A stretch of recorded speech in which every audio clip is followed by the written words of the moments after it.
All right, good afternoon again, guys. Welcome again to Anchor, where we discuss timeless principles about faith, family, business, and finance. And today, guys, we have a very special guest. Actually, I have known him because of the business news in ANC, and because of my work, I used to read articles and watch videos about what's happening in our country, especially in the side of business and investments. So, our guest for today, guys, he's a former executive producer for ANC's Market Edge and Business Nightly, as well as PSE Anchor. And now, he's a reporter for the General Business News of ABS-CBN News Channel. So, guys, this guy, I'm sure marami tayong matututunan sa kanya in the field of broadcasting. And just to share with you guys, actually, pangarap ko po dati no, na maging reporter. And I'm inspired by his work ethics, by his mga reports niya sa ABS-CBN. So guys, let's welcome in our show, Mr. Bruce Rodriguez. Hey bro, good afternoon. Hi, Hi good Bruce. afternoon. Thanks for having me, Carlo. Hi. Yes, Bruce, good afternoon. Okay, grabe, thank you for your time. Okay, good Actually, afternoon. parang hindi pa yata Oo kita yung naman, ano mo, bro. lagi ka rin naman nagbibigay ng time for me. Yeah, ayun. Hmm? Thank you, Bruce. Kita na yung video. Para, syempre, yung mga guests natin, Hmm, yung mga viewers okay. natin, no, mapapanood nila to, bro, after ng recording sa Spotify. Eventually, I'll upload this in YouTube. So, Bruce, sobrang natutuwa kami kasi kami in the Yeah. financial services sector and in the business world, ANC is really giving a lot of relevant insights kasi we need to be updated, we need to know what's happening around us kasi it has an impact in our economy and eventually, of course, the stock market and all. So guys, recently, marami sa atin, 'di ba, nakikinig tayo ng mga news on the update regarding COVID-19 and of course its impact in the business world. And but today, guys, yung pag-uusapan natin something personal for Bruce. And I'm sure if you're someone na student ka pala ngayon and plano mo na maging reporter or writer in the near future, ayun yung pag-uusapan natin kasi we want to learn from someone in the industry so we can also add value sa inyo guys kung ano ba yung pwede ninyong gawin or at least you will have the perspective paano ba maging reporter and ano yung mga pwede nating gawin kung nasan man tayo ngayon if we're not yet in that career or maybe you're in another field pero you can learn something from him kasi I believe ang pagiging reporter or yung ginagawa ni Bruce can also help us in our respective fields. Maybe you're in sales or you're in communication department. So, ayun Bruce, no, welcome again. And I just want to ask brother kung ano ba yung naging degree mo pala nung college? Kasi some of us, di ba, not all of our work right now are related to our degree in college. So, curious lang bro, ano ba yung naging degree mo that Mhm. time?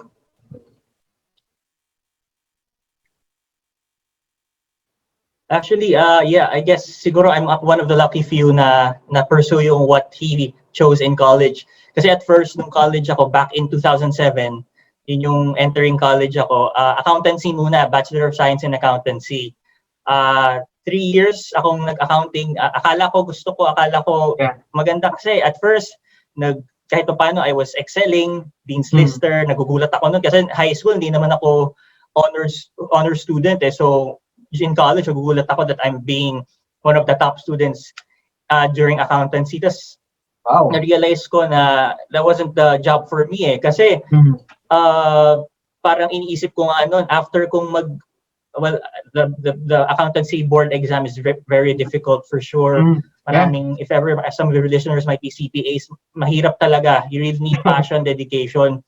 Siguro, yun yung kinulang ko sa accountancy noon eh, yung passion and dedication. And yeah, hindi ko nakita yung sarili ko na to be in the accounting department or, di ba, after, inisip ko na if I do pass the accountancy board exam, baka I'll pursue, I don't know, singing na lang or something. May talent ka rin pala. Sobrang, yeah. Yeah, that's nice. That's nice. Nako. Sa ibang yeah. Tapos after noon, nag-shift ako ng communication. Oh, Yes, I I see. shifted to communication. Yes, so 3 years accountancy, 3 years communication. So right now, business news, Yeah. best of both worlds, kumbaga. Oo nga, ang galing, Oo. combination. Alam mo, Bruce, no, just to share with our listeners din, yung degree ko rin kasi ng college, ano siya, internal auditing, it is ladderized to accountancy rin in our school. Okay, accountancy nga, yes, yes. Oo, Yes, ladderized yes, siya. yes. Pero actually, hindi ko na rin pinursu yung accountancy kasi meron kaming qualifying exam to become part of BSA. So, hindi na ako nag-qualify. So, nag-stick na ako sa internal Yes, yes. auditing.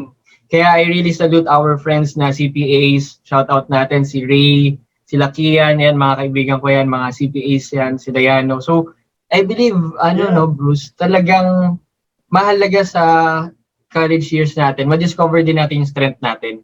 Kasi like what you mentioned, ako din, akala ko din mag-excel ako dun sa auditing or sa accountancy. Pero I realized na hindi pala rin yun yung strength ko. Kaya siguro nandito ako sa financial services, more on communicating with people din. So, Actually. nakakatuwa.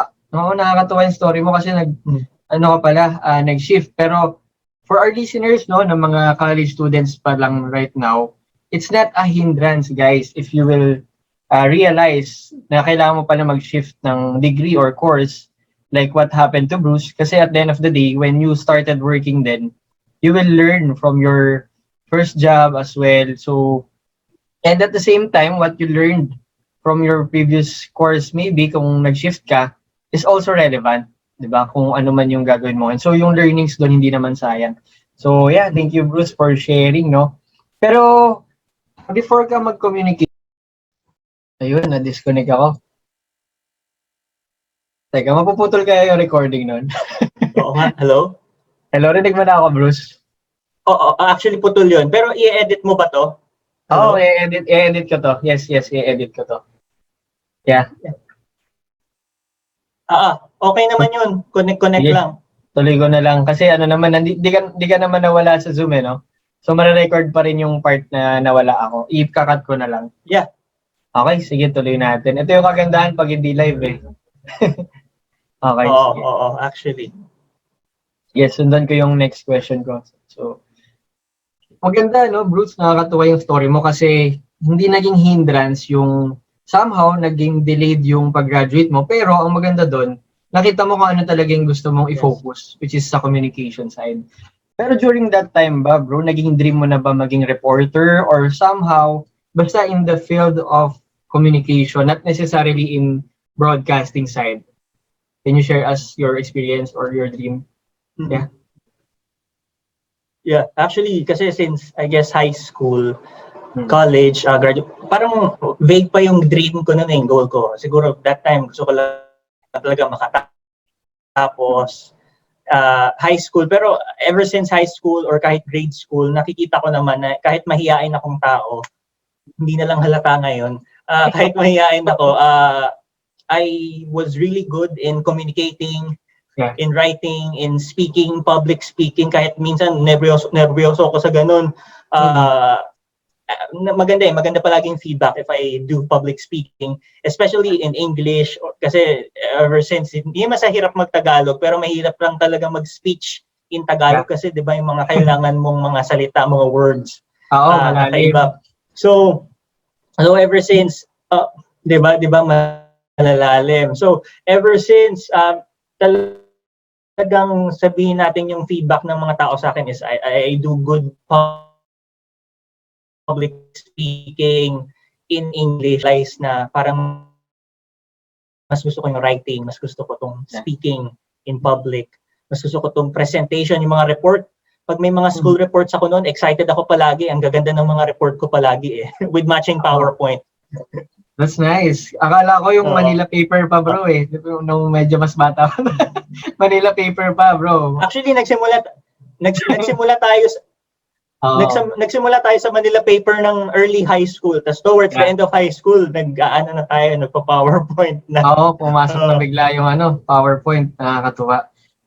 For our listeners, Bruce, add ko lang with what you shared. Minsan, kapag hinahanap mo yung work na suitable sa strengths mo, maganda rin na balikan yung experience mo nung elementary, high school, and college. Kasi lalabas din doon na yun pala yung bagay na kapag ginagawa mo, mas natural for you. Like what you mentioned, you love writing, you like reporting. Kasi ako din that time, na-realize ko mas nag-excel ako sa mga interactive tasks nung nag-aaral. Kasi kapag ka mga quizzes, syempre kailangan mong ipasa, pero draining, di ba? May mga ganun tayong experiences. So, yeah, for our listeners, no, so take note, guys. Maybe you can look back in your experiences when you were still in elementary or college or high school. So ngayon siguro Bruce, knowing that you've been part of the broadcasting industry, ang gusto ko lang din i-ask, if ever there's someone na gusto rin maging part ng industry ninyo, what are your tips for aspiring reporters or newscasters? Maybe top 3 tips na pwede nilang i-consider right now while studying, and kapag nag-onboard na sila, mga basic principles siguro na dapat nilang malaman. Yeah. I guess siguro like accounting or like any field, nandun dapat yung passion mo, nandun dapat yung, and your heart is in the right reasons. Kasi sometimes we've seen a lot of, sabihin na nating colleagues na hindi naman, I don't want to say na wala sa right reason yung sila when they joined broadcasting, pero usually ang what they want, well, we all want 'di ba, lahat naman tayo gusto natin ng fame and fortune, 'di ba? Yeah. Pero dapat hindi lang fame and fortune. Kumbaga, ano na 'yon, bonus na lang dapat 'yon when you join let's say ito broadcasting or any other field. Dapat nandun din yung you want career growth, you want personal growth, you want financial growth, 'di ba? Yeah. Kumaga holistic dapat kasi pag yung sabihin nating fame and fortune lang ng fame and fortune, ang hirap ma-attain nun Right. Madali kang over-burn out. So dapat you enjoy what you do, you enjoy what, para talagang tuloy-tuloy regardless of how difficult, minsan challenging some tasks may be. Kasi yun talaga kailangan yung puso mo nandun sa tamang lugar, kumbaga. Yeah. It's a good reminder for our listeners and kapag na-upload sa YouTube mga viewers natin. Kasi in every field naman, di ba, yung values natin sobrang important yan. I remember nga one time, Bruce, I was browsing in LinkedIn. Minsan daw kasi yung definition natin ng success is based on salary and position. Salary and position, yung part ng isang chart. Pero there's another chart na pinakita doon na should be balanced kasi meron ka ring free time, meron ka ring family time, meron ka ring health, di ba, aside sa salary, and of course, yung position natin, whether in our corporate career, job or maybe in business or in the medical field. So, tama yung sinabi ni Bruce, guys, kailangan we know our values and we should not focus on fame alone or fortune. So yeah, thank you, Bruce. If ever, kunyari, Bruce, kapag may mga pagkakataon na hindi agad na-achieve yung isang goal ng mga nasa industry, kunyari, ng broadcasting or media, ano yung mga motivations niyo to keep going? Kasi di ba minsan, we have the tendency to be distracted, to lose motivation. What are the things that motivates you, bro, to keep on going in what you're doing? Yeah. Right.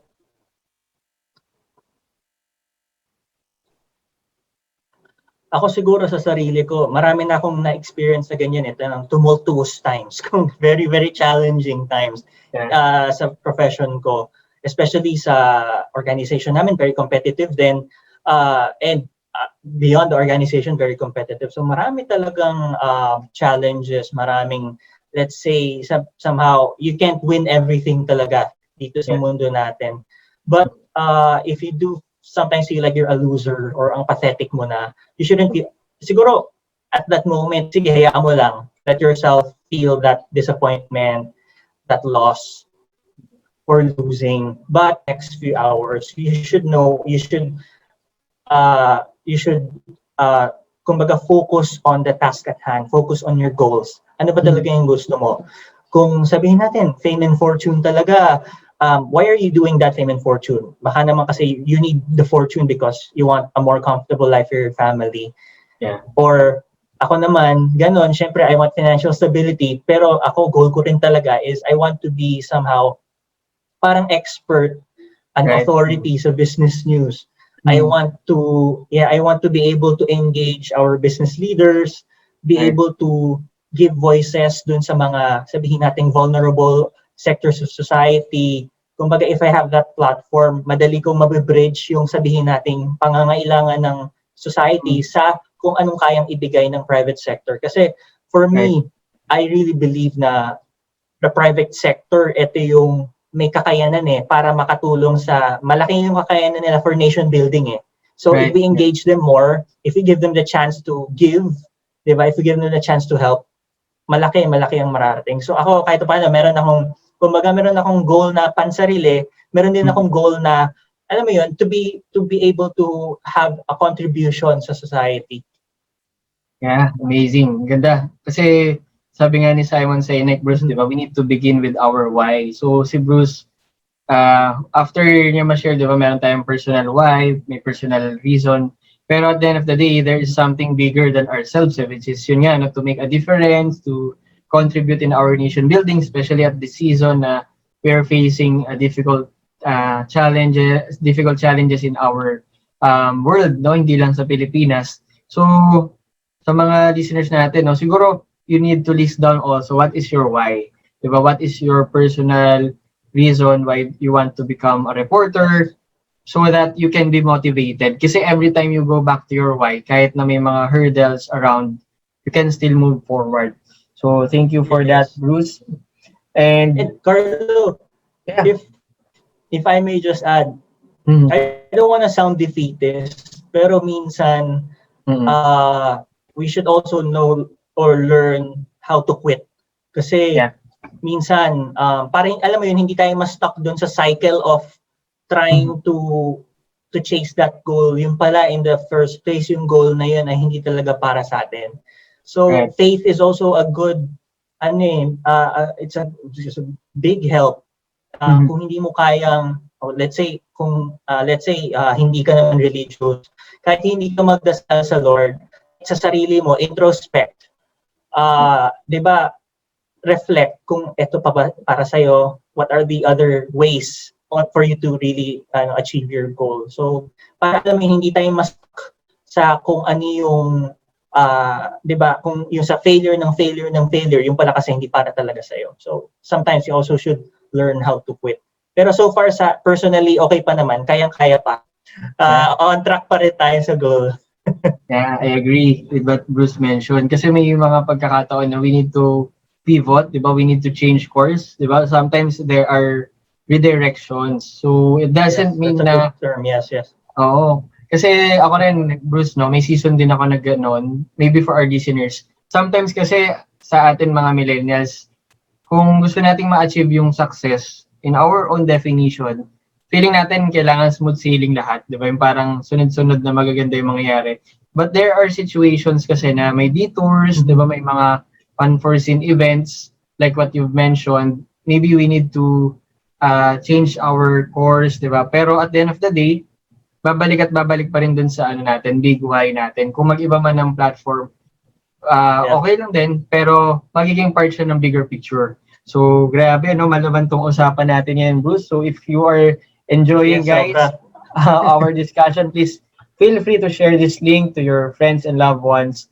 So, curious lang ako, Bruce, no? Kasi, syempre, kapag nagre-report ka na sa TV, ito yung mga madalas maisip din ng mga tao na kagaya namin na hindi naman kami exposed dun sa may camera, di ba, kapag nag-shoot na, ano ba yung mga sabihin na nating funniest moment mo and memorable na mga moments mo sa sa media natin, studio room natin, para at least ma-imagine namin, parang kasi feeling namin, 'di ba? Kapag nandoon ka na sa harap ng camera, kailangan ba sobrang postura ka na? Paano pagka bigla kang naiihi or something? Ano yung mga memorable experience mo? Baka you can share with our listeners. Actually, parang meron niya akong ganung experience, yung naiihi ako habang nagre-report. But yeah, you have to be professional. Tiisin mo yung ihi mo regardless. It's kumbaga, when we're in front of the camera, kahit pa paano ngayon, when we're in front of the camera, we wear a certain face, a certain facade na dapat hindi naman perfect, pero dapat presentable tayo, dapat we are ready talaga. We seem to know what we're really talking about, even if minsan kasi syempre as reporters may limitations tayo. Hindi natin alam lahat, pero dapat when we report, when we talk, we seem to know everything. Kumbaga may ganon, dapat may ganong factor. So ako siguro mga ano ba, may mga ganyan. Or eto actually yung pinaka-memorable sa akin was yung first time kong mag-on cam sa PSE back then nung before the pandemic, ang ANC. Kung may nakakanood doon, meron pa kaming parang set up sa PSE noon before sa Makati, tas eventually sa Taguig, sa BC. Nagla-live report kami doon on what's happening sa market. So when I had the chance to apply for it, I applied for it, natanggap naman. And the first day na mag-on cam ako noon, it was for our lunchtime newscast, 12 p.m. newscast. Uy, exciting. Grabe yung kaba ko noon. As in, hindi ko na nararamdaman yung kamay ko sa sobrang kaba. As in, tapos feeling ko nanginginig yung lips ko, etc. So, akala ko noon, in my mind, I thought I was a nervous wreck when I was explaining, when I was reporting about the news. Pero, syempre, I was trying to be brave. I was trying to put a brave or confident front. That's it naging effective. Yung feedback sa akin nung parang producer ko doon, wow, Bruce, parang sanay na raw ako, etc. Of course, there's a lot of things to be improved upon. Hanggang ngayon naman, we still need to improve. Pero alam mo yon, kahit paano meron tayong napakita natin na kaya naman pala natin. And marami, there were times na hindi ko alam na ang tawag doon, na live na pala ako, iinom pa lang ako. So, dali-dali, tinago ko yung iinumin ko. Something like that. Pero wala pa naman yung sobrang nakakahiya. Pero I have some colleagues na talagang sabihin natin medyo minalas. Meron yung iba, yung iba parang nagme-makeup pa pero live na pala, may mga ganong experience. So so dapat talaga meron kang alert lang. Para hindi masyadong para wala masyadong bloopers. Pero nakikita ko naman pag ganon, syempre nagagalit yung producer mo. Pero sa viewers naman usually they take it lightheartedly Hindi naman siya, it's nothing really. Kasi pag ikaw yung nandun, pag ikaw yung nasa embarrassing moment, feeling mo it's the end of the world. Pero usually it's not. Maganda yung mga ganong stories, Bruce, for our listeners. Kasi at least they can have a picture of what it's like kapag ka nasa camera na. And at the end of the day, there's always a first time, di ba? I believe yung mga first time moments natin, ito yung sabihin na natin na sobrang kabado tayo, pero it allowed us to be brave, di ba? To be courageous. Na minsan, ando naman talaga yung kaba di ba? Hindi naman mawawala yan. Pero you just need to face it head on, di ba? You just need to do what you need to do despite of the nervousness. Kasi I think in every transition na may experience natin, meron talagang kaba. So that is something na we can take note of. Na okay lang kabahan, pero gawin na natin yung best natin. So, kumbaga huwag kang mapaparalyze. Oo, tama. Na-mention mo kanina, Bruce, na may setup kayo sa PSE or siguro most of the time nasa studios kayo. Will you recommend our aspiring reporters or maybe nasa communication side to really invest in their clothes?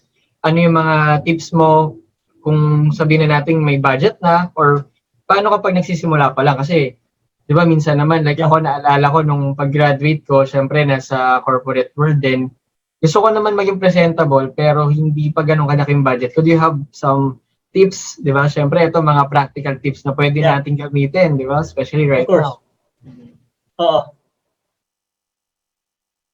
Siguro, for my experience, hindi lang to, I guess, sa broadcast world, pero it pays to invest in yourself din Hindi kailangan branded, hindi kailangan basta presentable, nakikita mo, bagay sa'yo. You ask your friends, you ask your parents, your family, maganda ba to? Ask them kung will you look professional. It's always good to look professional. Always good to, hindi pa ako nakapag-book pagupit because of the pandemic. Pero alam mo yun, so kailangan talaga meron kang you invest in yourself. Kahit paunti-unti, may mabibili naman tayo worth 500 pesos, 300 to 1,000 pesos na polo. Kahit kunyari every payday mo, set aside, kahit wag naman every payday, every month or every 2 months, pabili ka pa isa-isa, ganon, hanggang makabuo ka ng for 7 days a week na, nakakapagpalit ka na. Hindi yung problem. Kasi before, sa PSE, wala naman kaming budget for clothing, so bahala na ako sa sarili ko. Kumbaga, yun, nakapag-ipon ako. Ang dami, ngayon, puno na yung cabinet ko sa mga polo. Pero dati, as in, ano yun, parang wash and wear. Buti hindi nakakalata ng viewers yung suot-suot ko na inuulit ko lang. Mix and match, okay din yun. For example, ngayon, ang suot ko, white na polo, tapos ang tie ko ay red. Kinabukasan, ay next week, white pa rin yung polo, pero green naman yung tie ko, dark green naman, or dark blue naman. So, di ba, maraming paraan for you to, kumaga, I'm not a fashion consultant, pero, alam mo yun, just mix and match, it's a good thing. You don't have to spend a lot, but spend in quality, but not in price. Kasi minsan, syempre, let's avoid yung mura nga, tas mura din yung itsura. Let's invest in may mura at may mukhang mahal. Diba? It's easy. So ngayon, ang dami-dami nating choices para magmukhang mahal. It's also important kasi if you talk to professionals, maganda may respect it, diba? It magkakaroon ka ng authority So it's good to invest paunti-unti. Yeah, thank you, Bruce. Naalala ko, lagi sinasabi sa atin, diba, nasa nagdadala daw yan. Diba? Kung ano man yung suot natin. So, exactly. Kasi for us na nagsisimula, di ba, or trying to build our career, we need to be presentable, like what Bruce mentioned, so we can have that authority, So we need to power dress, di ba, if need bag, coat, and tie. Ang galing ng strategy ni Bruce kasi mix and match will be essential in that sense. Kasi ako din dati, paisa-isa lang din talaga. So sa mga listeners natin, di ba, huwag kayo ma-intimidate, guys. Kung kailangan nyo mag-invest sa sarili ninyo. Eventually naman kasi you will harvest that Kasi kumbaga may return of investment din naman. So maganda yan na for us in the communication side, whether in broadcasting or in other departments sa company business world, Yeah, sa business world. Galing. In relation naman, Bruce, sa skills, kasi all of us, I believe, we need to improve our craft, diba? If we want to excel, we want to be the person in authority with regards to our profession. I just want to ask, Bruce, how do you improve your craft? What are your tips on our listeners on how they can grow in their profession?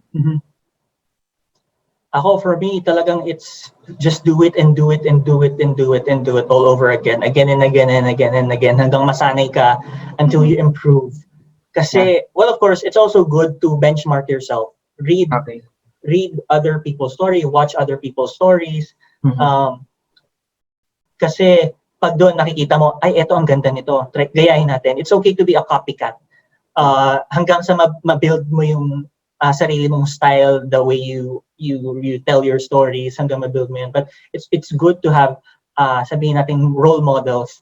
Kasi, for example, eto ang galing niya, kahit yung pananamit niya, titingnan mo, ang ganda on screen. And you can try to do that on screen. Siyempre, kung bagay sa'yo, why not?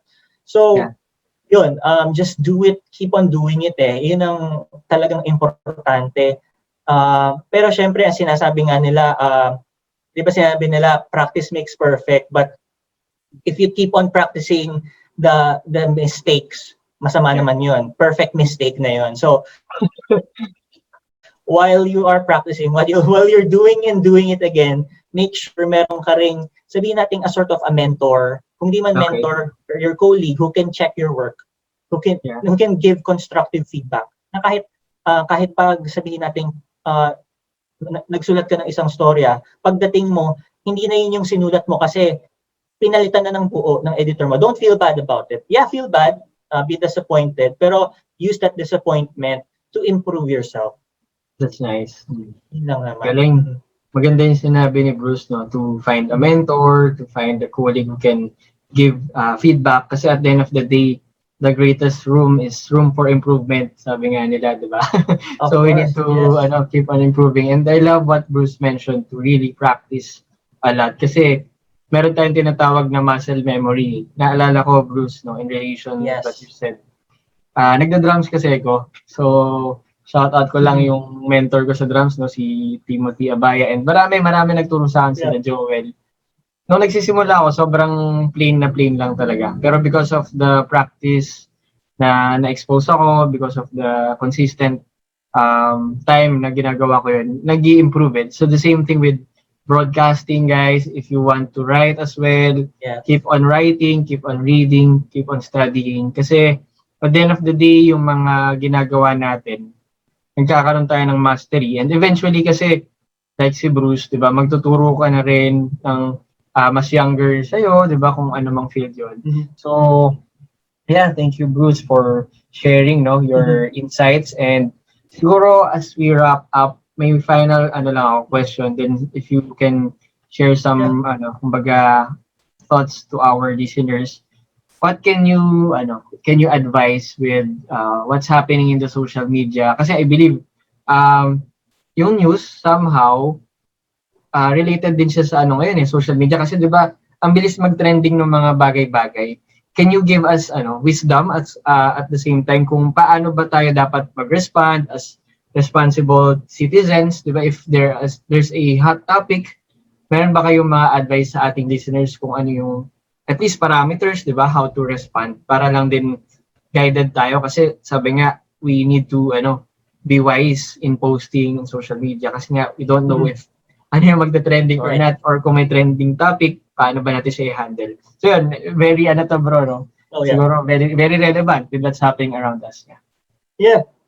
Very relevant, very anong tawag dito? Controversial kasi syempre, Oh, 'di ba?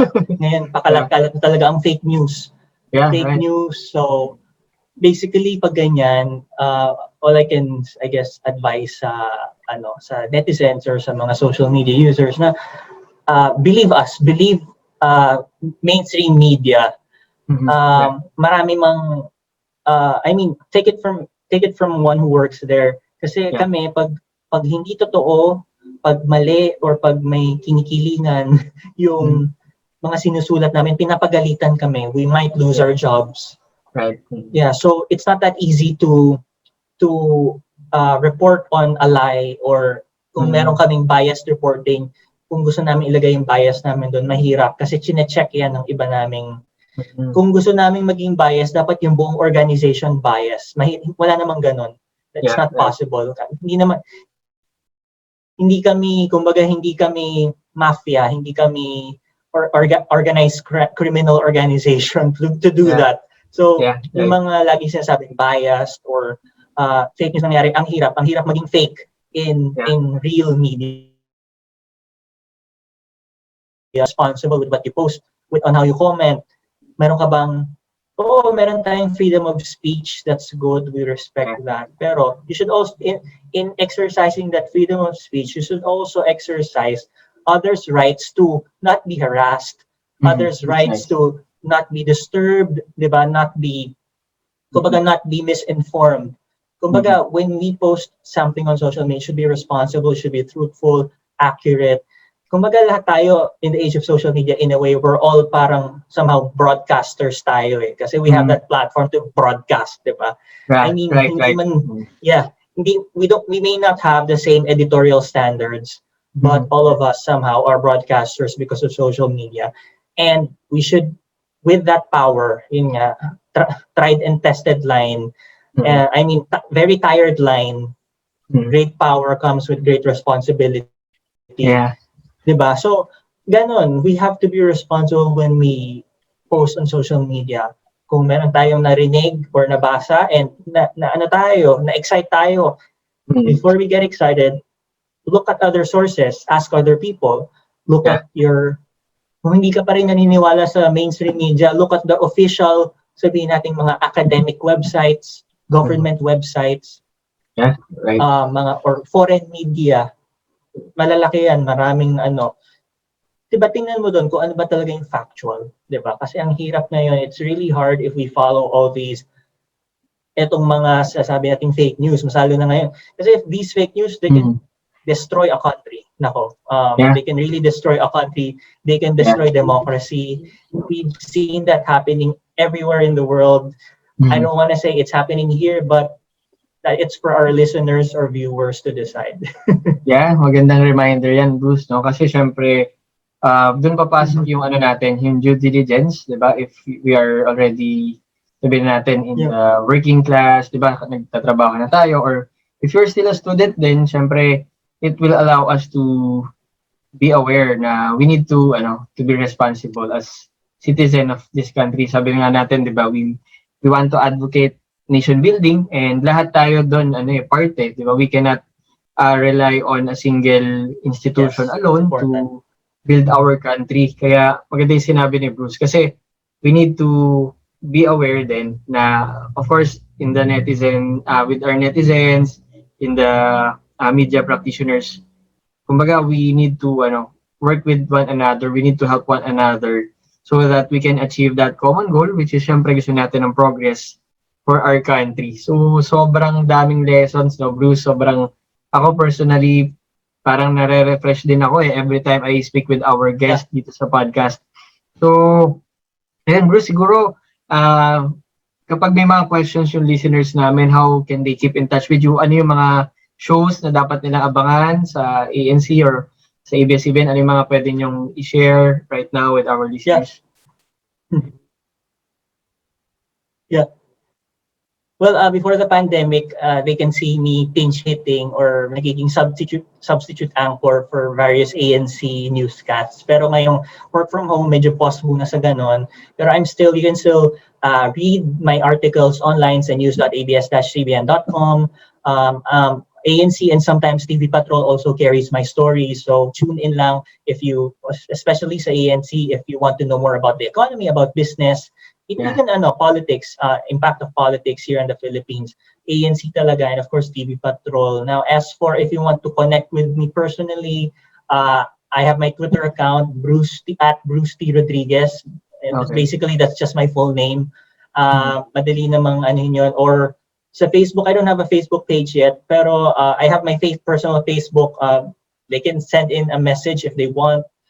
Sometimes I get some viewers or some individuals who just message me kasi meron silang problem, meron silang na-encounter na sabihin natin unfair labor practice, meron silang gustong malaman or they're interested with a story. Yeah, I am willing to engage naman anytime. Yeah, thank you so much, Bruce. And of course, I'm sure yung mga listeners natin, they will learn a lot in this episode. So, we might not upload this live, but I hope na you can reshare this to your friends and loved ones. And see you again, guys, in our next episode. Hopefully, we can invite you again some other time, Bruce. And maraming salamat for guesting in our episode. Yeah. No, anytime, Carlo. Salamat. Yeah, so ulitin. No? So, guys, stay tuned in our next episodes. And of course, stay anchored always. Know our creator, syempre siya yung guidance natin sa lahat ng ginagawa natin. Alright, so we hope that you learned a lot. If you have questions, message me or Bruce in our social media accounts. And we hope to see you soon. Alright, guys. Bye and keep safe.